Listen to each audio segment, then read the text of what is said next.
Hi, my name is Trevor Cutmore. Welcome to my YouTube, and for the next few episodes on my YouTube channel, I'm going to be talking to you about our experience as a family with Rich House Poor House that we featured on 21st of March on Channel 5. And just to give you, people who are interested, a little bit of background, and also each video I'll tell you a little bit about what I do.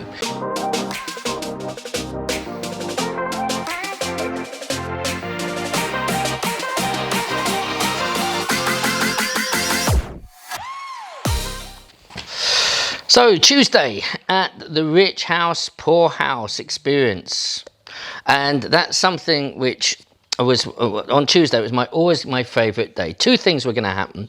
One, I was taking my daughter to see a market, and we were going to be negotiating, and that was really good. I was really proud of her. On the show, it only showed her at the end, and we're always joking, and so it was a great expression on her face. But let me tell you, look, negotiation is what I do in my business when I'm buying land or properties and things like that. It's never personal, and yet with Marie and Joy, they get embarrassed to buy it because they think it's a personal transaction. It's never. It's always business and business only. So Joy found it really difficult, but very much with the cameras there. She went 3 times, and this is what you didn't see, was one, she went to try and buy these T-bone steaks at a £1 discount, and they said no. And that was fine. And we didn't buy them, and I said, that was probably the best learning curve for Joy, because I said, Joy, it's fine, and I'm pleased it failed, because there I said to her, look, it's fine, it's not personal. He doesn't want to go cheaper, you don't want to go anymore because we've got a small budget, and that's fine.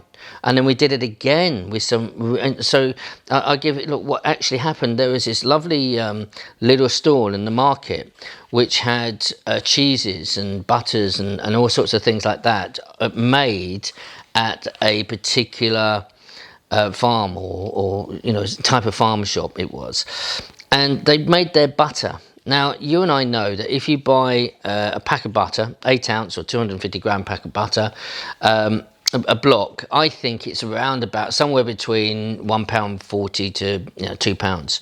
So I think we had, by memory, I think we had £1.92 left that we had for something. And I said to Joy, look, go up and £1.90 or one. No, sorry, it was £1.80. It was £1.80. That's what it was. And so I said, Joy, go and see how much that homemade butter is, and see if they would do it for £1.80. So again, she's tried, but as soon, and I'd like to send her on her own, but I'm standing behind. And she went up and she said, can I ask how much the homemade butter is? And they said £3. So I jumped in quickly and I said, look, I'm really sorry. I said, we've only got £1.80 and I don't think you're going to sell it to. He said, no. I said, look, fine. I said, you've got a beautiful shop, and maybe another time I'll come back and get some stuff, but I love your stuff. And he said, it's fine. And not offended, it's fine. But again, it was really good. And then Joy went and she managed to get these tea towels, which we needed tea towels. She got 3 for £1.80 instead of £2. And she did really well. And so that was really good. The only thing is that the filming, and that day it was freezing. And remember, we're on a budget, and halfway through, the team have gone across the road and got themselves coffees to keep themselves warm, and we didn't get anything. It was absolutely freezing. And the other thing, remember I told you, can you do that again? Can you do that again? I'm driving Michael's car, and then the team get out and they say, look, we're going to wait here. Can you drive down the road and come back up the road and then come back down and do it a second time?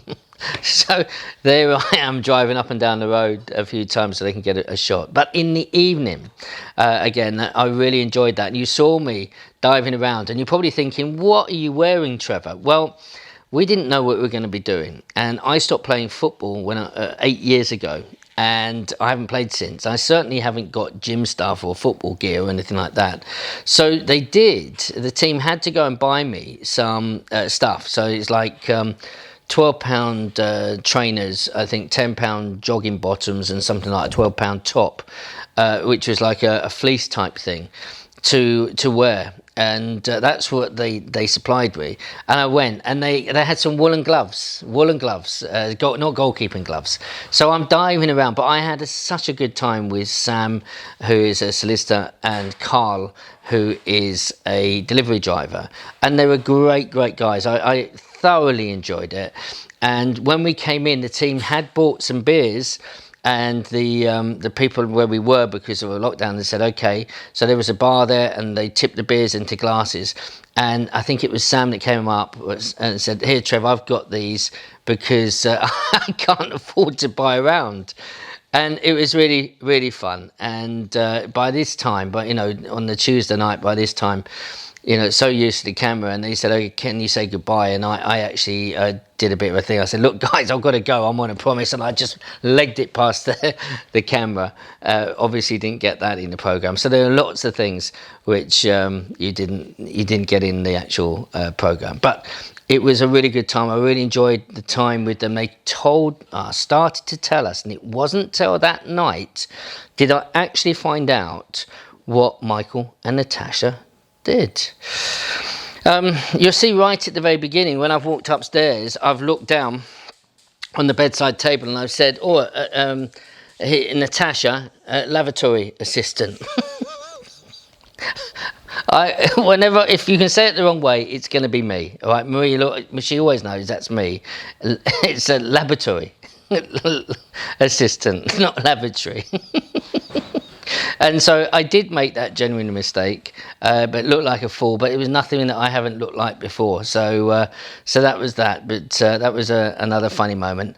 But on the other side, Michael had written, and there were about 4 pages written about his dreams about getting into property one day. And I was really encouraged, and there was some good information, but I still didn't know what he did. So on the Tuesday night when we sat down, that was the first time that I found out that Michael worked, I believe, as a manager in a sports store in Scunthorpe. Now, Scunthorpe is a good hour and a half away, and he would be getting up before the children would get up, and he'd be getting home when the children were in bed. And that was really painful to hear, it was.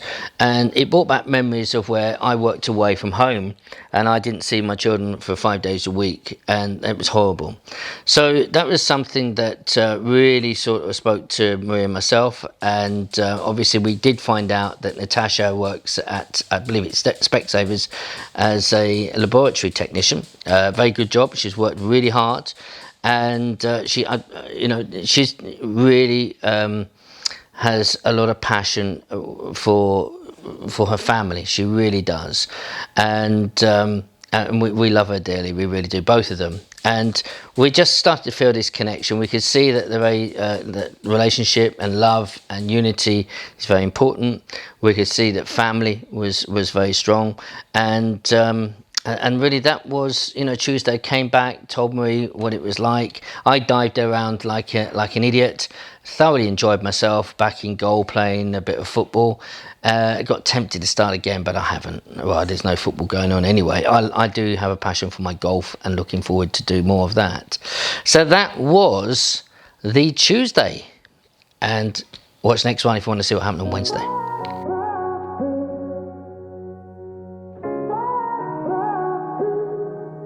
I had a feeling you'd come back and save me from all those lonely nights and heartbreaks.